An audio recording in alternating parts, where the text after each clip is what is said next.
당뇨병 비만 치료에 사용되는 GLP-1 계열의 약물이 빠른 체중 감량을 원하는 사람들에게 크게 인기를 끌고 있다. 이게 많이 알고 계신 거죠? 그래서 사실 의학적으로는 당뇨라든가 이런 문제가 없는데도 불구하고 그냥 미용 목적으로 살 빼기 위해서 오젬픽이라든가 마운자로라든가 뭐 이런 것들을 처방을 받아서 살 빼기 약으로 쓰시는 분들 많습니다. 근데 이게 미국에서도 마찬가지 이런 분들이 많이 계신데 이게 지금 문제가 있다라는 지적이 나와서 뭐 다들 아시겠습니다만 쭉 한번 제가 읽어드리겠습니다.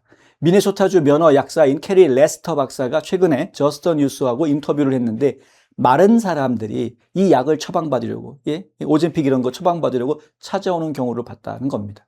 약사로서 우리는 전문적인 판단을 내려야 하는데 필요하다면 처방 의사에게 연락해서 환자의 상황을 확인해야 한다. 일부 환자들이 체중 감량을 지나치게 추구하면서 건강을 해칠 가능성이 있다라고 얘기했답니다. 오젬픽, 웨고비, 그리고 마운자로, 젯바운드 이런 상품명으로 잘 알려져 있는 이 약물들 공통적으로요 세마글루타이드와 티르제파타이드 이런 것들이 있는데 이 세마글루타이드는 GLP-1 수용체 작용제이고 이 티르제파타이드는 GLP-1하고 GIP 수용체를 동시에 자극하는 이중 작용제라고 합니다. 이들 약물은 식욕을 줄이고 포만감을 높이는 한편 혈당 조절에 도움을 주고 있기 때문에 제2형 당뇨병 그리고 비만 치료에 널리 사용이 되고 있습니다. 다만 제품별로 FDA 승인 적응증은 서로 좀 다르게 되어져 있고요. 예를 들어서 오젬픽은 제2형 당뇨병 치료와 관련 심혈관 질환 위험 감소를 목적으로 승인을 받았고 FDA 승인을 받았고 위고비하고 젯바운드 같은 경우에는 특정 기준을 충족하는 과체중 또는 비만 환자의 만성 체중 관리를 위해서 승인을 받았습니다. 따라서 정상 체중인 사람은 단순히 외모를 개선하기 위해서 이런 약물을 사용하는 것은 FDA가 승인했던 목적하고 맞지가 않는 거죠. 처방약은 의료진의 판단에 따라서 적응 증상 이외에도 사용할 수 있긴 합니다만 의사의 판단에 따라서 그 경우에도 환자의 건강 상태와 위험 요인을 종합적으로 의사가 고려해서 판단해야 되는 겁니다. GLP-1 계열의 약물은 메스꺼움, 구토, 설사, 변비 등 위장관 부작용을 일으킬 수 있고요. 탈수와 담낭 질환 등의 위험도 있습니다. 췌장염 역시 제품별 처방 정보에서 중요한 경고사항으로 다뤄지고 있습니다. 췌장염도 생길 수 있다. 레스케라는 이 약사는요, 이 약을 사용하는 사람들 가운데 일부는 정말 건강해 보이지 않는다라고 말합니다. 내가 볼 때에는 마치 항암 치료를 받는 환자들처럼 보인다. 이 끔찍한 얘기인데요. 키모테라피 받는 환자들 여러분 실제로 보신 적이 있으십니까? 새카맣습니다. 얼굴부터 뭐 손, 발 새카매지는 모습을 봅니다. 막 독약을 먹는 사람들이니까요, 사실. 뭐 정확하게 말씀을 드리자면 독극물을 투입하고 있는 거 아닙니까? 암세포를 죽이기 위해서.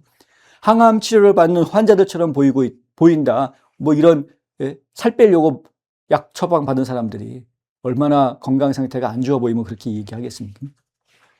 오마하의 임상약사 나이리 카스파리안 박사는 GLP-1 계열 약물이 매우 효과적일 수는 있지만 단기간 체중을 빼고 중단하는 다이어트 약으로 이해해서는 안 된다라고 말합니다. 카스파리안은 저스터 뉴스와의 인터뷰에서 이들 약물이 장기적인 체중 관리를 위한 치료제로 사용된다면서 효과가 있고 환자가 잘 견디는 한 계속 사용하는 것이 일반적인 목표다라고 이야기합니다. 이 약은 잠깐 쓰고 끝나는 약들이 아니고요. 원래는 장기적으로 복용하게끔 설계되어져 있는 약물이라는 거죠. 환자들을 위해서. 정상적인 사람을 위해서가 아니라. 실제로 비만은 만성질환으로 간주되고 체중관리 약물의 효과가 약물을 중단하면 지속되지 않을 가능성이 있다는 연구 결과들이 있습니다. 그래서 약물을 쓸 때는 효과가 있고 끊으면 효과가 떨어지고 이럴 수 있다는 거죠. 세마글루타이드하고 티르제파타이드를 중단한 뒤에 상당한 체중이 다시 증가할 수 있다는 것은 여러 연구를 통해서 확인된 사실이다. 다만 체중 재증가 정도는 개인마다 다른데 1년 안에 감량한 체중의 절반에서 3분의 2가 다시 찐다라는 것이 일반적으로 알려져 있는 것이라고 합니다. 그럼에도 식욕을 크게 줄이고 비교적 빠른 체중 감량 효과를 보이는 이 GLP-1 계열의 약물은 단기간에 체중을 줄이려는 사람들한테 관심을 끌고 있습니다.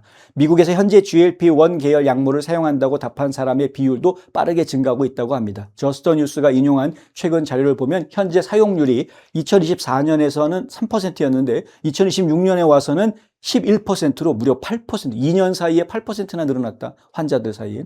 체중 감량을 위해서 과거에 GLP-1 계열 약물을 사용한 적이 있다라고 답한 사람은 약 15%로 집계가 된다고 합니다. 그러니까 나머지는 뭐 병 때문에 한 거였지만 15%는 체중 감량을 목표로 그 약을 썼다. 오프라 윈프리, 리벨 윌슨, 우피 골드버그 같은 그런 유명 인사들이 GLP-1 계열의 약물 사용 경험을 그냥 공개적으로 방송에서 막 이야기를 했습니다. 그래서 이 약물은 의료계를 넘어서서 대중문화의 주요 화제로 떠오르게 됩니다. TV 진행자인 샤론 오스본, 이 사람도 오젬픽 사용 경험을 공개했는데 약 4개월 동안 오젬픽을 사용해가지고 무려 42파운드, 킬로그램으로 따지면 19kg을 감량했다라고 밝힌 거죠. 너무 많이 뺐다. 뭐 이런 말을 했답니다. 오스본이 이 약물 사용을 중단했다고 하는데요.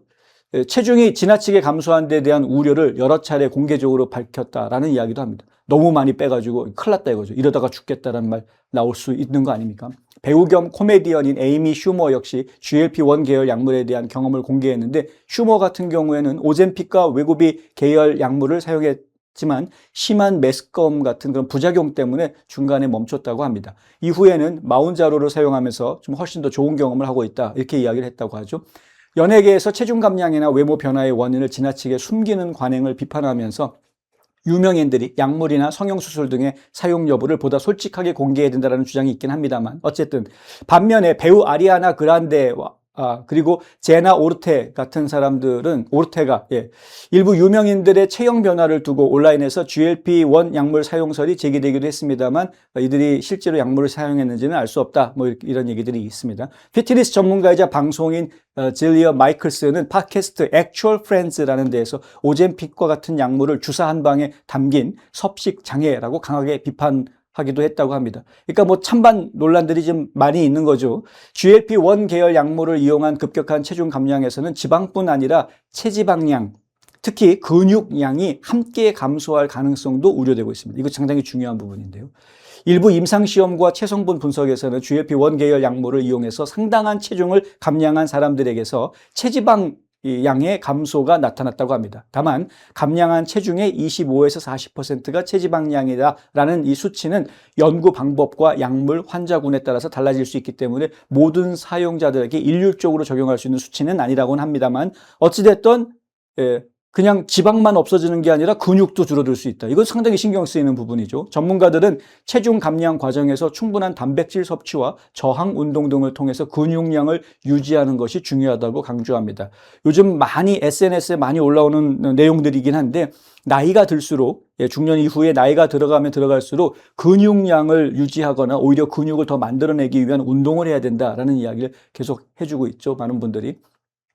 자, 레스케 약사는 GLP-1 계열 약물에 대한 수요가 급증하면서 환자들이 약물을 구하기가 과거보다 쉬워졌다라고 말했습니다. 이제는 정말 구하기가 쉬워졌다. 약값도 엄청 내려갔습니다. 약값이 엄청나게 싸졌죠. GLP-1 시장의 급성장은 제약 업계에도 막대한 수익을 갖다 줬는데 저스터 뉴스가 인용한 모건 스탠리 추정에 따르면 GLP-1 계열 약물의 매출이 2025년에는 약 800억 달러였던 것인데 앞으로 2030년대 초반이 되면 1,900억에서 2,000억 달러 규모로 성장할 것이다. 약값을 떨어뜨렸는데 오히려 매출은 더 커진다. 그만큼 더 많은 사람들이 이러한 약들을 쓰게 된다는 이야기죠. 티르제파타이드 성분의 제파운드는 2024년 12월에 FDA로부터 비만을 동반한 성인의 중등도, 중증 폐쇄성 수면 무호흡증 치료제로 추가 승인을 받았습니다. 야, 이게 뭐 살만 빼는 게 아니라 무호흡증, 수면 무호흡 증세도 치료를 해줄 수 있다는 거죠. 이는 GLP-1 계열 약물이 체중 감량을 넘어서서 비만과 관련된 다양한 질환의 치료 영역으로 확대되고 있음을 보여주는 사례입니다. 살을 뺐더니 다른 성인병들이 다 사라지더라. 뭐 이런 이야기들이 지금 막 돌고 있지 않습니까? GLP-1 계열 약물의 가격은 보험 가입 여부와 처방약의 종류, 제조사 할인 프로그램 등에 따라서 큰 차이가 있습니다만 노보 노르디스크가 2026년에 공개한 오젬픽 가격 자료에 따르면 미국에서 보험이 없는 환자의 자가부담 가격이 용량에 따라서 월 349달러에서 499달러. 신규 환자는 일정 기간 최저 199달러의 할인 가격도 적용받을 수가 있다고 합니다. 상업보험 가입자는 제조사의 할인 프로그램을 통해서 조건에 따라 월 최대 25달러 수준까지 본인 부담금을 낮출 수 있기도 합니다. 보험 좋은 거 쓰시면. 따라서 보험 가입자는 오젬픽 주사 또는 알약을 3개월치에 $25만 내면 되는 그런 식의 광고들이 나오고 있는데 뭐 정확한 숫자는 아니다. 경우에 따라서 그럴 수도 있겠으나 대부분은 처음 시작할 때는 뭐 200에서 300, 좀 장기적으로 복용하시는 분들 같은 경우에는 300에서 500불 정도 사이의 비용을 부담하시게 되는 게 일반적이다 이렇게 보시면 되겠고요. 세마글루타이드 경구제는 별도의 제품인 리벨서스라고 하는데요. 또한 $25는 모든 보험 가입자에게 자동 적용되는 가격이 아니고 제조사의 할인 프로그램 조건을 충족하는 특별한 분들한테만 적용되는 가격이다라는 이야기 기억해 주시면 되겠네요. GLP-1 약물에 대한 수요가 증가하면서 정상적인 의료기관과 약국 이외의 경로를 통해 약물을 공급하려는 사례에 대해서 우려가 제기가 되고 있는데 이 약사들은요, 일부 스파라든가 성형외과라든가 이런 데에서 농축된 형태의 약물을 확보하고 희석해서 고객들한테 투여하는 사례들이 발생하고 있다고 합니다. 이런 약물 투여 방식은 품질 관리가 제대로 이루어지지 않을 수 있기 때문에 매우 무서운 일이다. 약사들은 아주 경고합니다. 그러니까 정상적으로 처방을 받으시고 약국에서 약을 구입하셔서 사용을 하셔야 되는 것이죠. 다만 이 부분은 레스케 약사의 현장 경험과 주장에 해당하는 것이라서 뭐 일반적으로 제가 확대해서 해석하기는 좀 어렵고요. 자, 노보 노르디스크도 승인되지 않은 조제 세마글루타이드 제품의 품질과 안전성에 대해서 우려를 제기하고 있습니다. FDA의 품절 관련 예산기관이 종료된 이후에는 세마글루타이드 조제약의 제조 판매가 일반적으로 제한됐고요.